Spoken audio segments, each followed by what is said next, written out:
morning, my fellow Farmall brothers and sisters.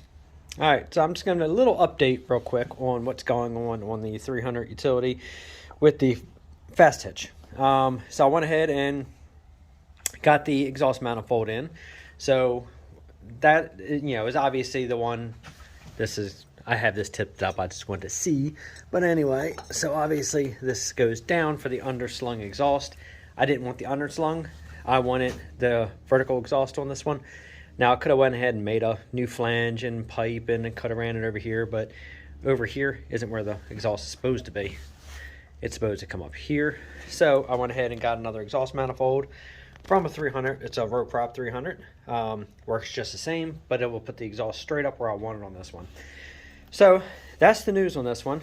I obviously got the carburetor off, and I'm gonna go ahead and start rebuilding that. That's gonna be in an upcoming video. And then once we get this side over here wrapped up as far as this motor is going to have to be rebuilt. It's not an ifs, ands, or buts about it. I'm going to go ahead and rebuild it just from the story he told me about this thing. But we're just starting it for the fun of it. One of our Farmall friends just made notion that, instead of just draining the water out, he would have drained all the oil. And I fully agree. If this was something I was planning on keeping running and didn't want any more damage to occur to the motor, absolutely, I would drain all the oil out, put all fresh oil in it, and go from there. I'm rebuilding the motor. He roached the motor. It'll run, drops oil pressure when it gets hot, he says, and it makes a little bit of noise. So it's not even a maybe. So anyway, so that's the plan on that side. Then this side, obviously, I'm going to go ahead and rebuild the distributor in it. I'm probably going to go ahead and pop off the distributor itself anyway, replace the seal, and then the seal going into the pump. I'm going to go ahead and put in the tack drive parts too. I have those.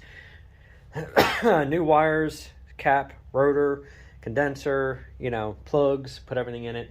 And I want to at least see if I can get this thing fired up and get it running so I can kind of check everything. I want to check the hydraulics. I want to go through everything. I want to jack the back of this up, and I want to go ahead and run it through, a couple of the gears, see if the clutch is moving. I just want to get a feel for what this thing does. And that way, once I rebuild the motor and I get it done, then I know what I'm doing the rest of the way on this thing. I got another grill. It's not the greatest, but it's better. It's straight, it's workable. I can make that one fly. The dents aren't as horrendous. It's definitely nowhere near like this. So anyway, so yeah, we're gonna get that taken care of. Here's the tack drive parts right here. So I can get those back in, and then there's the carburetor. And then I went ahead and here's the battery that came from the other 300 utility with the loader. I'm going to give it a whirl. I put distilled water in it, had it on charge. We're going to find out if I can get any life out of this battery. I'd like to just see if I can get this to crank the other one. Anyway, I am going to be putting a video up also of those flasks that I said I was going to make at one point. Well, finally went ahead and made them. Laser cut them last night.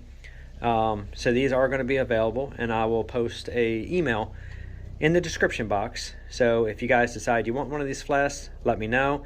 I'm going to have them in stainless, as you see. Right now it's got the Farmall M on it and the logo, and of course my name. I'm also going to offer these in black, and then I'm going to laser engrave all this in the black just as well. Now this is a deep engrave.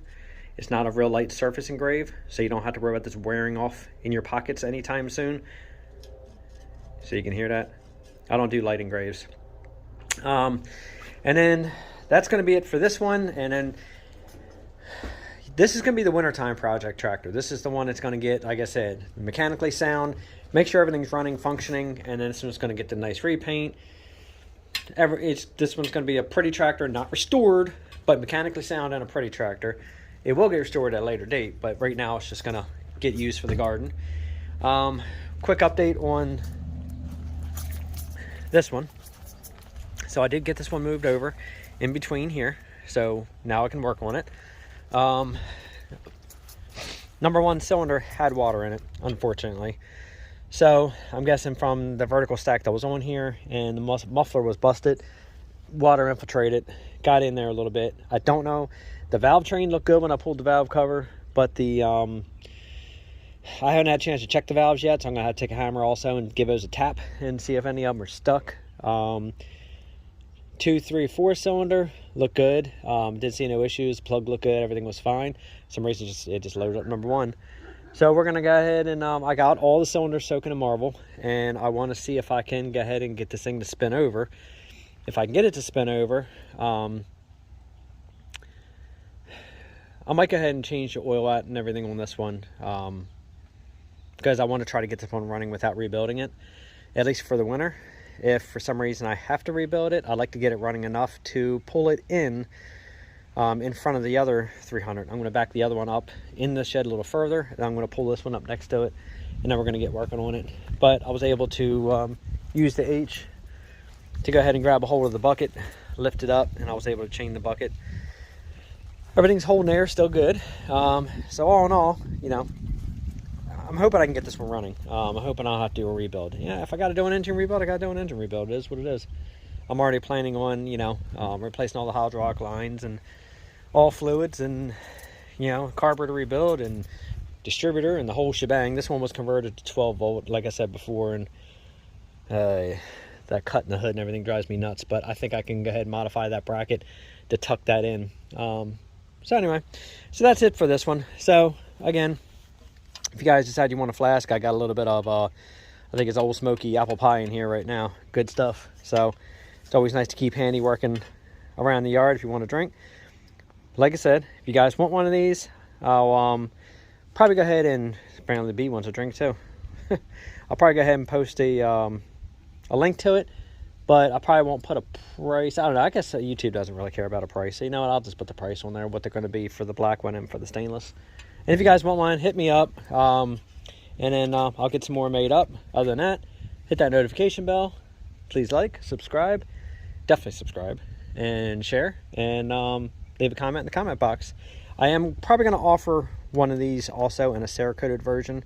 I'm going to see how well the stainless and blacks do first, and if they do, I'm going to do a red battle worn Cerakote, so it kind of looks like the old vintage tractors. And then obviously all this will be highlighted, and, you know, the black when I do the battle wear and everything, so these should be pretty nice. If somebody requests one in the red battle wear, I can do it. Just give me a little bit more time to get it done. You know, obviously I can even do a Cerakote clear coat on there. That's going to take a little bit more time, because it takes 4 days for that to cure over top of that Cerakote, to make sure it's a good hard surface before I go ahead and wrap it up. So I don't want to mess it up on you guys. So, but either way, hit me up in the email if you decide you want one. But other than that, that's it for the day. Thanks for watching, and you guys have a great weekend.